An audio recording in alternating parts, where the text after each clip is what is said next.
Imagine a man who soared as a hero on screen, loved by millions, only to face a moment that shattered his world. This is the story of a star who climbed to dazzling heights, fell into darkness, and found a way to shine brighter than ever, not through fame, but through courage. His life was a testament to resilience, a reminder that even when everything seems lost, the human spirit can rise. This is a journey of triumph, heartbreak, and a legacy that still inspires. He was born in the heart of New York City, in the early 1950s, into a family that cherished words and ideas. His mother wrote stories for a living. His father taught and wove poetry. But when he was just a boy, their family broke apart, and he moved with his mother and brother to a quieter town in New Jersey. There, he found solace in books, music, and the thrill of sports: soccer, tennis, even hockey. Yet it was the stage that truly called him. At 9, he stepped into a school play and felt a spark. The lights, the lines, the feeling of becoming someone else. It was magic. By his teens,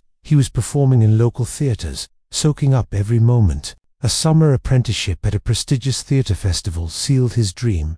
Acting wasn't just a hobby, it was his calling. High school brought more plays, more music, more chances to shine. He sang in choirs, played piano, and joined every drama club he could. His talent turned heads, but his mother urged him to build a strong foundation first. So, he headed to a renowned university, diving into English and music, while still stealing the stage in campus productions. After that, he trained at one of the best performing art schools in the country, learning alongside future legends. He honed his craft: how to move, how to speak, how to make an audience feel. Small roles followed, a soap opera here, a regional play there. Each one was a step, teaching him the rhythm of the camera, the weight of a live crowd. Then came his big break. In the late 1970s, he landed a role opposite a theater icon on Broadway. The stage was unforgiving: long nights, sharp directors, and the pressure of a live audience. But he thrived, proving he could hold his own.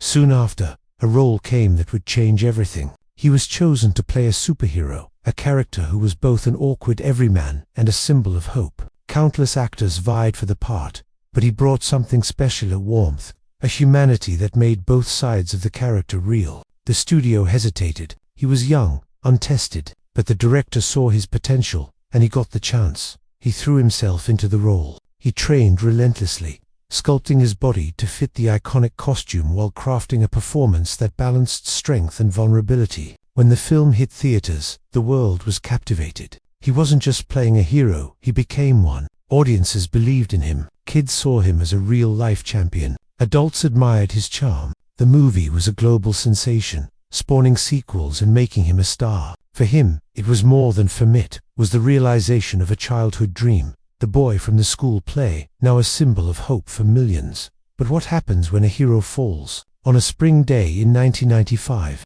he was doing what he loved outside of acting: riding horses, a passion that challenged him in new ways. It was a routine event, one he'd done many times. The crowd watched as he guided his horse through the course, clearing jumps with ease. Then, in a heartbeat, everything changed. At one fence, his horse stopped short. Caught off guard, he was thrown forward, crashing headfirst into the ground. The impact was devastating. His neck snapped, and the man who once flew on screen lay motionless. Paramedics rushed to his side, working frantically to save him. He wasn't breathing. They airlifted him to a hospital, where surgeons fought to stabilize his shattered spine. The injury was catastrophic. His first and second vertebrae were broken, severing the connection between his brain and body. When he woke, the truth hit hard. He was paralyzed from the neck down. He couldn't move his arms, his legs, or even breathe without a machine. The days that followed were a blur of pain, infections, and fear. He thought of his children, his wife, his career, all the things he'd lost. In his darkest moments, he wondered if life was worth living. But his wife's words pulled him back. "You're still you, and I'm still here." Those words became his anchor. If this story moves you, please share it to honor a man who turned loss into legacy. His fight was just beginning, and it would inspire millions. The hospital became his new reality. Every day was a struggle. Nurses turned him to prevent sores. Machines kept him alive. Simple things, like speaking or sitting up, were monumental challenges. He grieved the life he'd known: riding horses, commanding stages, holding his kids. But slowly, he began to see a new path. He started asking questions. What caused his injury? Could science help? What about others facing the same fate? From his hospital bed, a new purpose took root. He threw himself into recovery.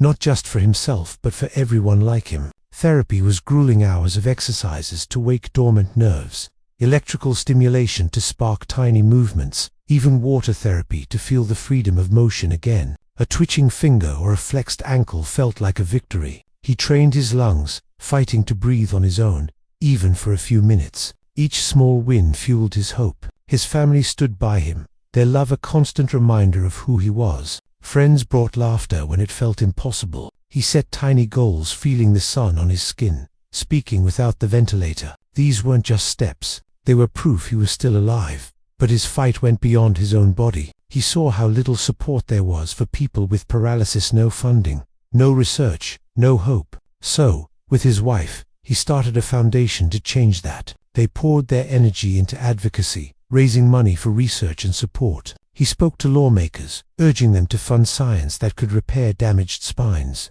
He pushed for policies to make life better for those with disabilities, better insurance, accessible buildings, more therapy. His voice, once used to bring characters to life, now carried a movement. Why does this matter? Because one man's courage reshaped how the world sees disability. He wrote books, sharing his pain and his hope, showing that paralysis didn't mean defeat. He challenged laws that limited research, arguing that science and ethics could coexist. His foundation grew, funding labs, connecting families, and building communities. He became a beacon, proving that even in a wheelchair, he could move mountains. His health remained fragile, but his spirit didn't waver. He kept speaking, kept pushing, kept believing that what seemed impossible today could be possible tomorrow. By 2003, his work had earned him awards for changing lives through advocacy. His foundation helped pass laws, funded groundbreaking research, and gave hope to millions. He wasn't just a hero on screen anymore, he was a hero in real life.